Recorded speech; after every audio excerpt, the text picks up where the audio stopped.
Let's start with the word of prayer. Father God, we give thanks to you for this day, and this is the day that you have made. And this is the day that we come to worship you.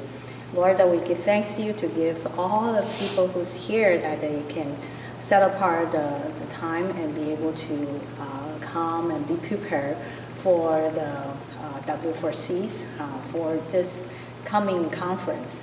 Lord, we especially give thanks to you for their dedication. We ask that, Lord, you be with us as we prepare. You give us a joy in serving you and give us a full sight of, Lord, how you're going to use it to your glory. And we pray this name of Jesus Christ. Amen. All right.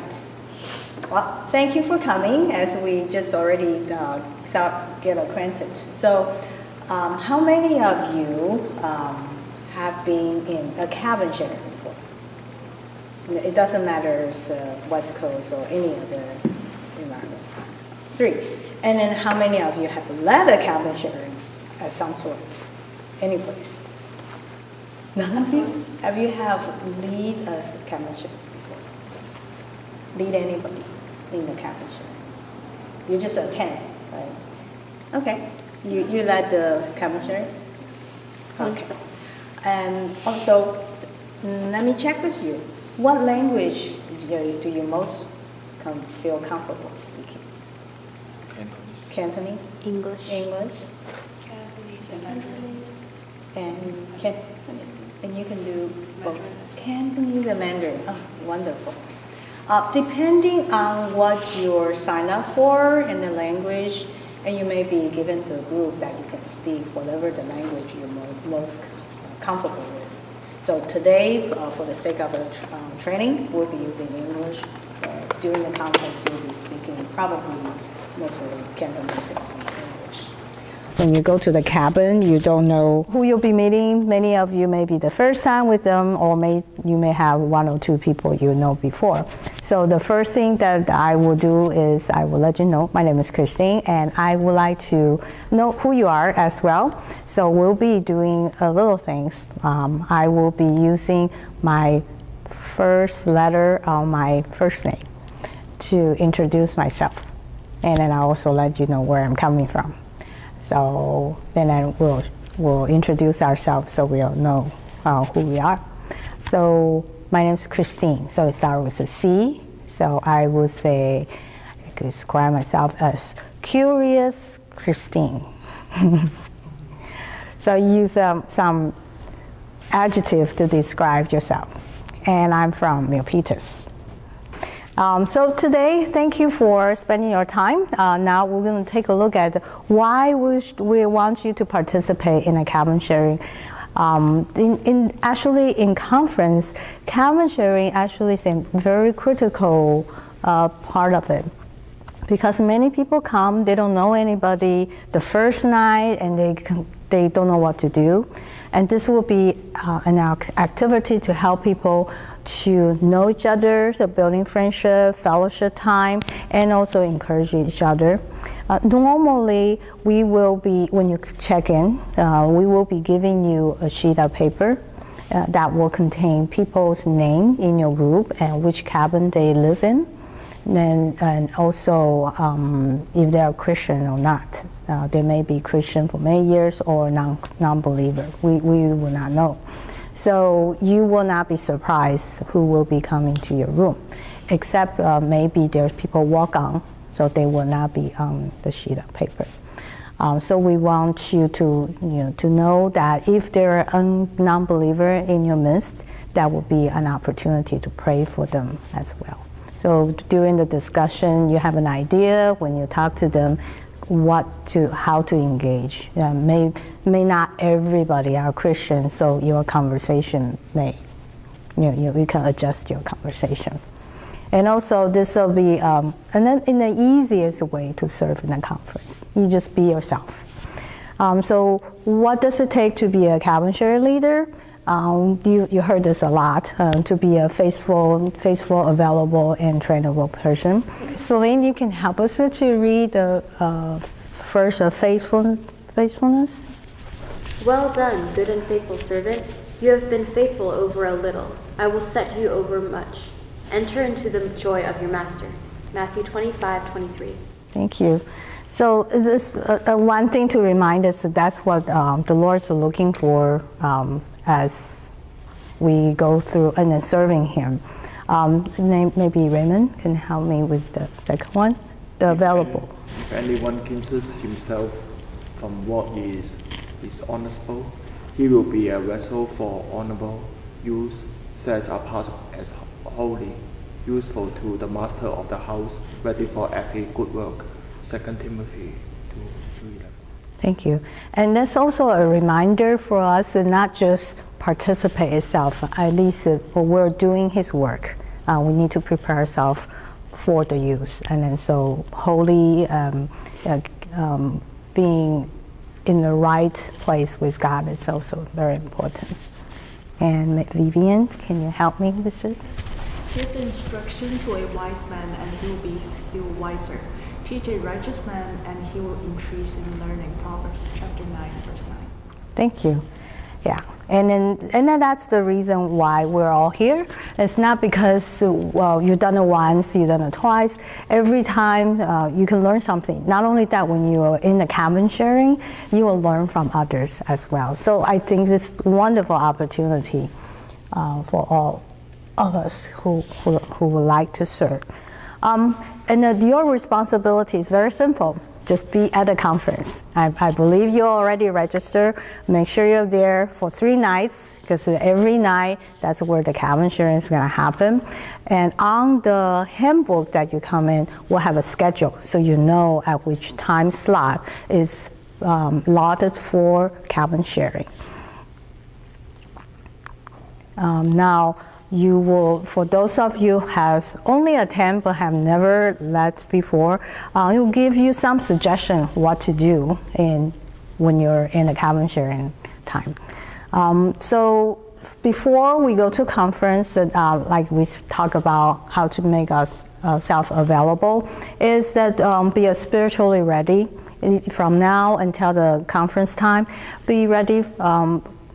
In tune with God, so you can have a good relationship with Him, so that you are sensitive to Holy Spirit leading, because you never know during the conversation in the group what might happen, what conversation will come up. In the conference, the speaker will challenge us, so you're inspired, on fire, and you never know. So for all of us to be prepared that we are sensitive to the Spirit leading, especially during the conference. And also continue to pray for whoever will be in your team, in your group.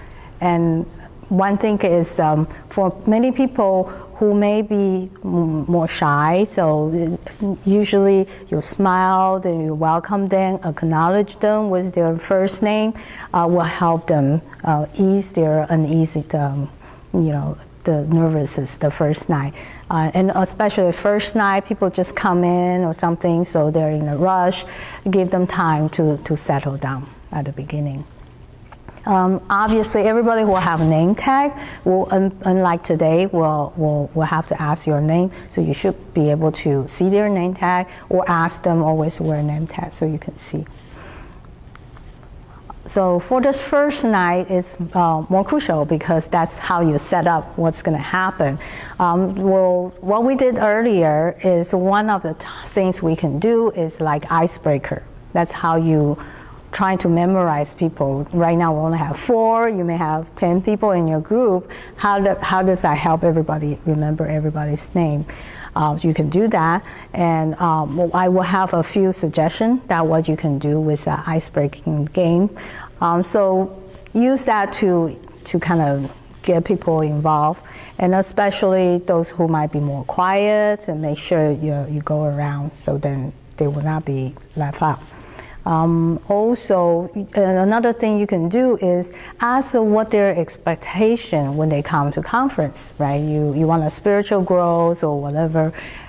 This will be a time for everybody can kind of jot down why they're coming here. So at the third night, you can actually check with them. What have they received? What have they learned? Does it meet their expectation? And so I think that that draws the whole activity together. And most importantly, end it every night with a prayer. So what are the icebreakers that we suggest? Obviously, like I said, be yourself. So everybody, you have your more comfortable way, what you want to do with the group.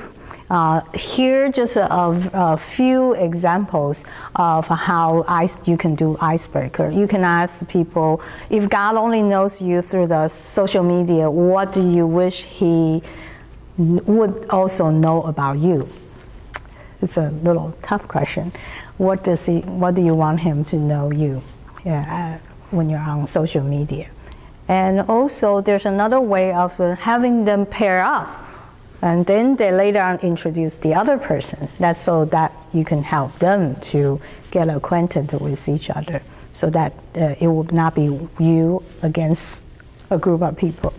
And you can also, like how we do with the name, introduce where you come, what church you come from. Those are very typical ones. I've seen guys doing share one truth and one lie, and then people will guess which one is truth, which one is lie. I don't know. I've never seen women does that, but guys does that.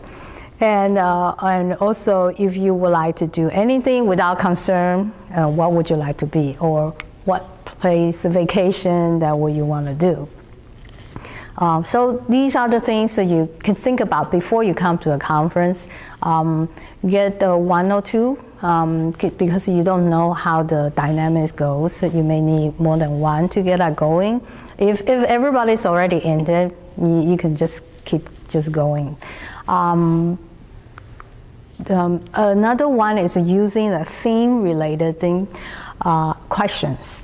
So like this year's themes is follow His steps. Then when you are thinking about this, maybe you can ask the question,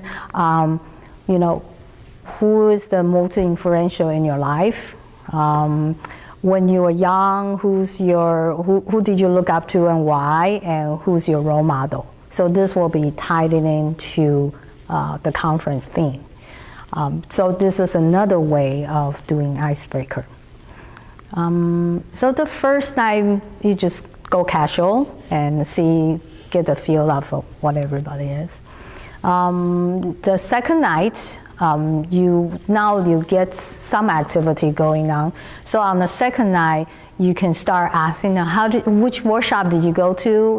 What's your feedback on different activity? Because there's some workshop repeated on the second night. If some people didn't go, maybe the second day, the person can also go to that workshop. So that way, you exchange the insights on the second night. If you will want to continue to do other activities, and that's perfectly fine. But normally, people will kind of more engaging in sharing what happened on that day, and then end it with prayer. So simple. So prayer is the Yes. group prayer, or? It's up to you. Yeah, we'll recommend it is because you kind of wind down the day so that they don't forget all the busyness. So you end it with a prayer. The third night gets a little tougher because the third night is the testimony, the altar call. So there's going to be lots of activity before the cabin sharing. Sometimes we end a little later, depending on the activity ahead. So you may end up people very spiritually high or very emotional. So you just be aware of that situation. So you can guide them so that they can share their, some people don't want to share in public. Maybe they will feel more comfortable to share among your group, what's their testimony, what they have learned, what are the decisions that they make going forward. Then just encourage them to share. And then you can also use the opportunity, take picture, exchange information, whatever. And this year, the third night happened to be the New Year's Eve. So we will have a New Year's Eve countdown program. So be careful your time. If your group have anybody wants to stay and don't join the New Year's Eve, that's fine. But maybe end it before, I think 15 minutes before. I don't know exact schedule, but make sure you don't drag on so all of you can attend the New Year's Eve celebration. And then end it with prayer. Okay, and so you can feel free. It's because it's among your group. You can decide how you're gonna contact each other, exchange the stickers, and you can organize a reunion if they're in the same area. I think this is a great opportunity to keep relationships. Sometimes when you go visit out of the area, and if so happen this person was in your group, and you might be able to visit them, and then I think that will be appropriate because that's how you link and encourage each other, especially when they share what they want to learn, what they made a commitment to. Maybe it will be an opportunity for you to say, hey, you made a commitment, what happened? You know, to keep each other accountable. Actually, you don't have to worry about taking notes or anything. We'll make all the slides available to you. The other thing is, you feel free to tell your group if you want to have lunch together during the lunchtime. You can sit at the same table, and you'll also do that. That way, it won't seems like you only do that at night. So, what is the guideline? Since this is pretty, your own style. So the only thing is some guidelines that you need to make sure you follow. Make it fun, obviously. Everybody comes here wants to learn something and enjoy making friends. Make that fun, and then keep the sharing more on spiritual and of their own things, so you don't gossip other people's stuff, and including I've already taught, including the people who's shy, also give them opportunity to speak. One thing I personally find it very useful is to bring snacks and water, but it's optional. We don't want people feel like because you're cabin sharing, you have to bring this stuff. Because you are always in a room with a heater, it gets dry very easily. Once you finish the main session, there's no more water. So if you have few water, bottled water, you'll be very popular. And then for snacks as well, if you have snacks, then that's also helpful. The other thing is for cabin sharing leader to notice is that we purposely make the room, we separate the group of the room by language and by gender. So your group should almost sure that should speak the same language, unless we short of like a Mandarin group, right?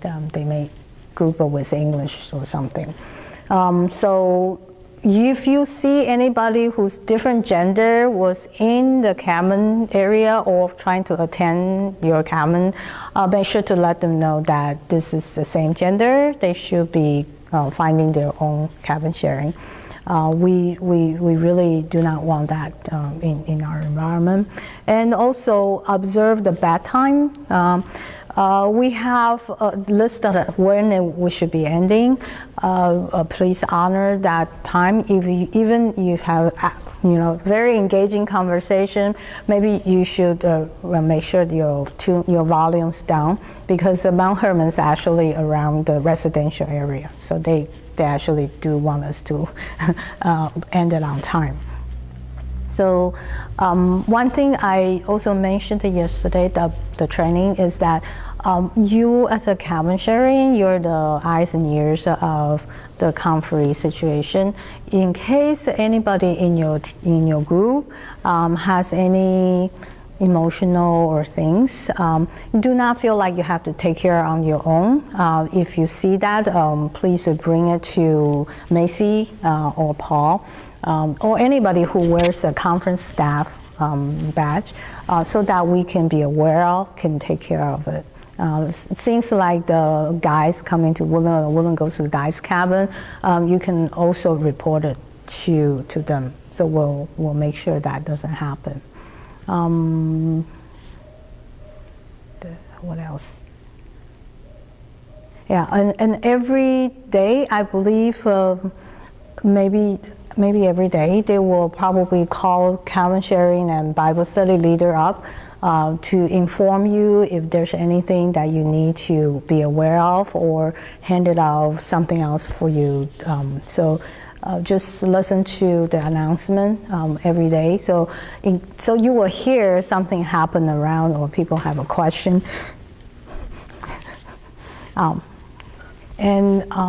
Just don't feel that you have to.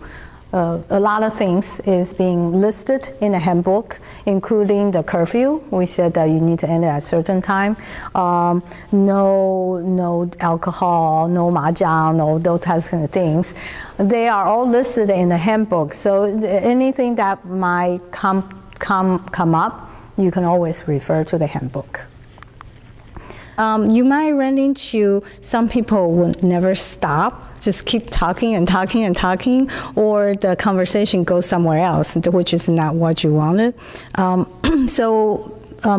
If I would do the suggestion would be that if some people are going on and on and on, maybe we can actually stop and start praying for them. So you just immediately say that let's pray for like God to help in the situation. So that way it won't become a counseling session that everybody trying to help solve this problem. I think women may have more of this tendency than the guys.